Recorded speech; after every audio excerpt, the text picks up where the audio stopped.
بزدل آدمی کا خدا کے راستے کی طرف دعوت دینا نہیں ہے. ذاتی چوٹ لگے اور جو بلبلے کی طرح بیٹھ جائے وہ آدمی خدا کے راستے کی طرف دعوت نہیں دے سکتا. خدا کے راستے کی طرف دعوت جو شخص دے سکتا ہے وہ ہے جو سخت سے سخت دشمنی کے ماحول میں، مخالفت کے ماحول میں، خطرات کے ماحول میں اسلام کا علم لے کر اٹھ جائے اور کوئی پرواہ نہ کرے کہ نتائج کیا ہو. رسول اللہ صلی اللہ علیہ وسلم کی اپنی ذات اس شجاعت کا مکمل نمونہ ہے. مکہ معظمہ میں کھلا آپ نے دعوت اسلام پیش کی، ان لوگوں کے درمیان پیش کی جو آپ کے خون کے پیاسے ہو گئے، جنہوں نے کوئی کسر اٹھا رکھی آپ کو ظلم کا نشانہ بنانے میں اور آپ کے ساتھیوں کو ظلم کا نشانہ بنانے میں.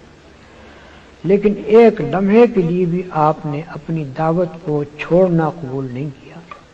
بلکہ مسلسل 13 سال تک اس ماحول میں اپنی دعوت پیش کرتے چلے گئے اور ہر قسم کی سختیاں مصیبتیں برداشت کرتے چلے گئے. مدینہ طیبہ پہنچنے کے بعد جو حالات پیش آئے، بڑی خطرناک لڑائیوں میں جہاں کہ بعض اوقات صرف تنہا آپ رہ گئے تھے یا 2-3 آدمی آپ کے ساتھ تھے،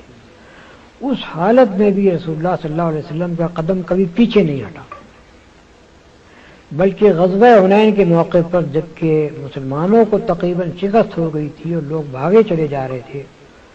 اس وقت یہی نہیں کہ رسول اللہ صلی اللہ علیہ وسلم اپنے مقام پر رہے، نہیں بلکہ برابر آگے بڑھتے چلے دشمنوں کی طرف، اور اس بات کو چھپایا بھی نہیں کہ میں کون ہوں. فرمایا کہ انا النبی لا کذب، انا ابن عبد المطلب،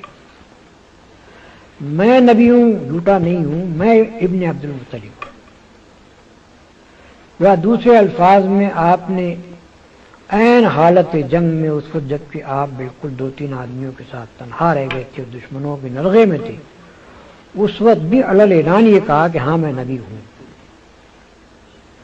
تو اتنا شجاع اور بہادر ہونا چاہیے اس شخص کو جو اللہ کے راستے میں دعوت دینے کے لیے کھڑا ہو. اگر کسی شخص کے اندر ہمت اور جرأت اور بہادری موجود نہ ہو تو وہ اس راستے میں کھڑا نہیں ہو سکتا.